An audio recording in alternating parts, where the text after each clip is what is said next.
Why is visible emotion a flaw? Wow. That's quite a question, isn't it? I honestly believe the answer to that question is no. And I'll tell you why I believe the answer to that question is no.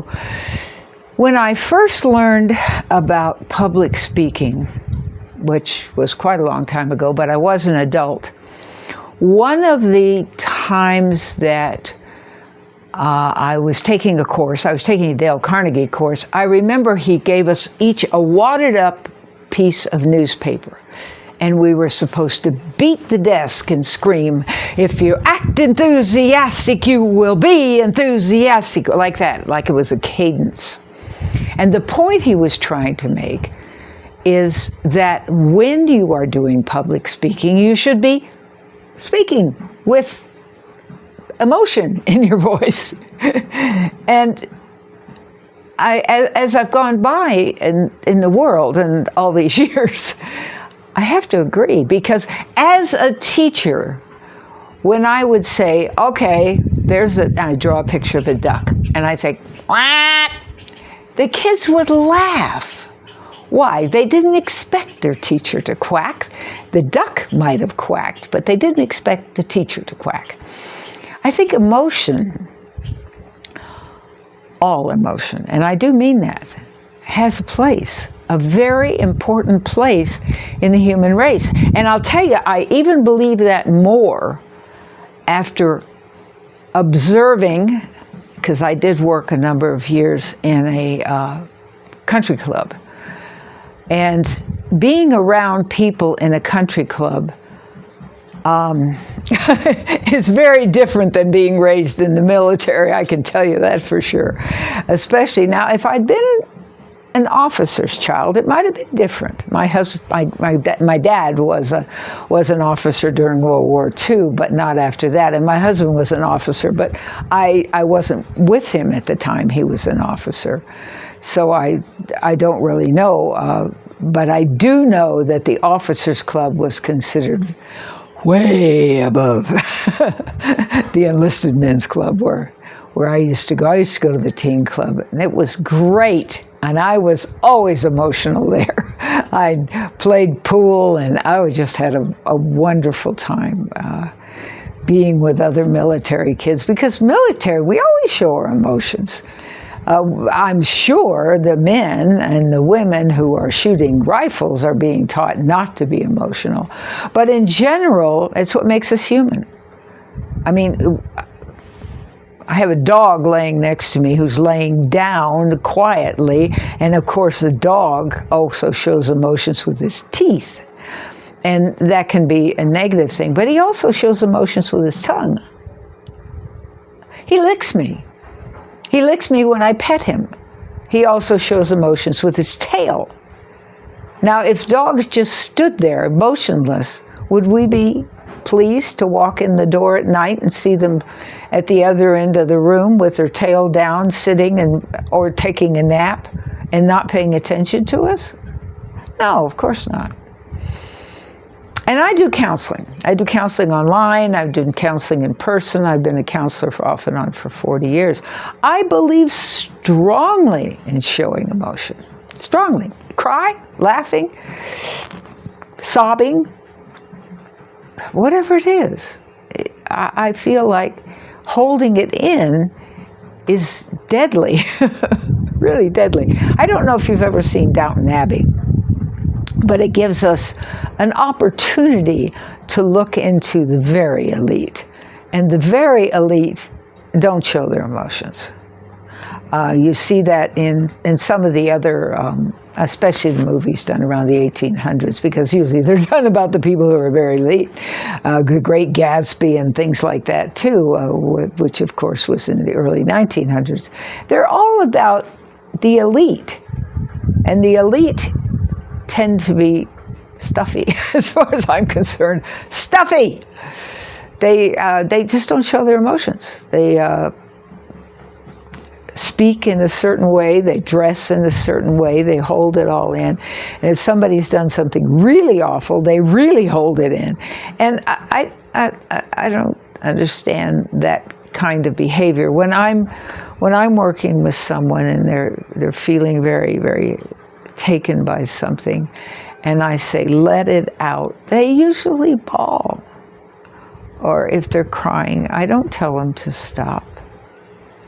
I think we as human beings are expected to show emotions. Now, I was on a call today where the young man mentioned that he was gay, and that for his own safety, as a very young person, he learned about not showing his typical way of expressing himself as a gay male. Very flamboyant gays would possibly throw their hand out to demonstrate something. But if I throw my hand out to demonstrate something, people don't think anything of it.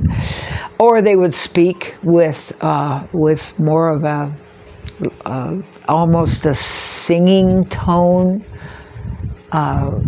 A more effeminate, of course, tone is what we're talking about, but almost as though they were singing. I like it. I happen to be very fond of gay males. I feel very safe with them. I feel like their outlook on life tends to be vastly more real, I'm going to say, because I think that macho men are taught to express themselves like the cowboy pulling on his pants. They're expected to be more macho with their arms and the way they walk, everything, the way they walk in their boots and clunk the floor. And on the other hand, women are expected to walk in their high heels with a very small step, very close together. Those are emotions. That's body language. Yeah, it's, that's how we express ourselves. And that always, it makes me wonder. When I was young, they used to say, how do you tell an old woman from a new woman? And the old woman has uncomfortable shoes. And there's a lot of truth to that. I wore 4 and 5 inch heels as a youngster when I was waiting cocktail tables and doing what was expected of me in the restaurants, the cocktail lounges, and short skirts and all the body language that you expect from a cocktail waitress. And that's an emotion being expressed. I mean, rolling your eyes is an emotion to be expressed. Closing your eyes is an emotion to be expressed.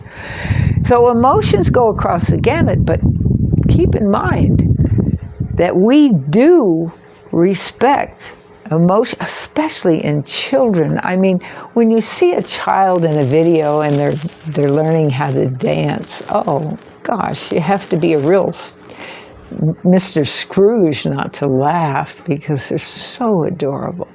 And when you see people, oh, I so love it when people are dancing the tango. Talk about emotions. Oh, my goodness. It's sex on the dance floor. I mean, it's fabulous. The moves are so inviting and emotional. They're so emotional. And yet, if we look at something like the river dance or the Gaelic dances, their arms are very straight and stiff and their legs are moving like 90 to nothing. That's also an expressed emotion. So many of the different dances are the tango, the cha-cha. Oh gosh, I love dancing. I think dancing is. What about ice skating? Do they show emotions on ice skating? What about the couples dancing? Just different styles of dancing. That's all showing emotion. And why would we hold back emotions? Oftentimes we're holding back emotions because we're trying to pretend to be something that we're not. And why we do that very often is to fool somebody else. And that's very dishonest. And that's something I don't like at all. I have no real respect for dishonesty. I mean, there are times when the old joke is, the mother told the boy before he went off to the high school dance to be nice to the girl, always say something very nice to the girl. And he said, he thought about it, he kept dancing and dancing and dancing with her, and finally he said, well, you don't sweat much for a fat girl. Well, that creates an emotion that's very negative, that's very hurtful, it's very harming. And gaslighting is an example of an emotion, expressed verbal emotion, that's also very hurting and harmful. It's something that a narcissist would do to elicit an emotion that is angry or hurt, or the person feels vulnerable or misunderstood or attacked. I mean, those are all normal emotions. And usually when somebody's trying to elicit an emotion, a reaction out of somebody else, it's because they're doing something that isn't what you would call expected or accepted or appropriate to the situation. But we used to kid when I was first special education teacher, that you could always tell a special education teacher because they're not afraid to show their emotions. If you walk into a grocery store and there's somebody on the floor playing with a child, it's probably a special education teacher. And it's true. When I ran I ran a daycare for about a year. We had that daycare, and we also had some of the disabled kids from high school and middle school would come in, and we were, just taking care of them. And I would do silly things like that often. In praying environments, in ritual environments, spiritual environments, I very often express emotion by calling on all that is out in the universe to come down and speak to us about whatever it is maybe we're talking about the full moon and how beautiful it is, or the fact that the new moon is out and we've got different lessons to learn. Emotion can really affect other people. I can remember someone feigning at something I'd said, and it was just a very casual thing that I was saying, but it hit her in the wrong way or in a different way than she was used to, and she fainted. A fainting is an emotional response, and yet acting is the most well-paid emotional response you can be, is to be an actor or an actress, so that you're constantly showing your emotions in front of people. But to me, the most honest thing, and I love it in my drug and alcohol and trauma groups that I work with online, when we show our emotions. In fact, one of the reasons that we say to people that they can keep their cameras off is so they don't have to let us see them showing their emotions. And people often will turn their cameras off when they're emotional.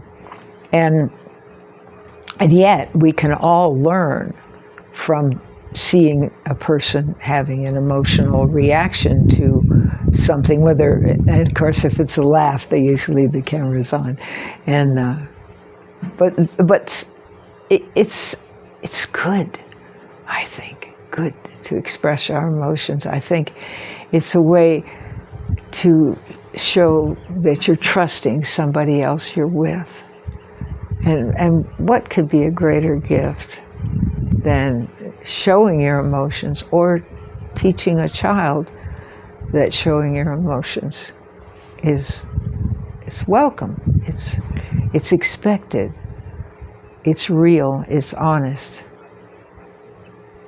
And so when somebody asks you if showing your emotions is a flaw or not appropriate, and you want to ask me a question about it, down there in the descriptions, you can ask me a question. I'll be happy to answer it for you. And while you're down there, there's a website link to the nonprofit that I run, and there's a couple of areas with artists, things for sale if you'd like to look. We'd sure appreciate it. Or pass it on. Pass it on to someone else who is especially concerned about respecting our earth and our human emotions. Thank you.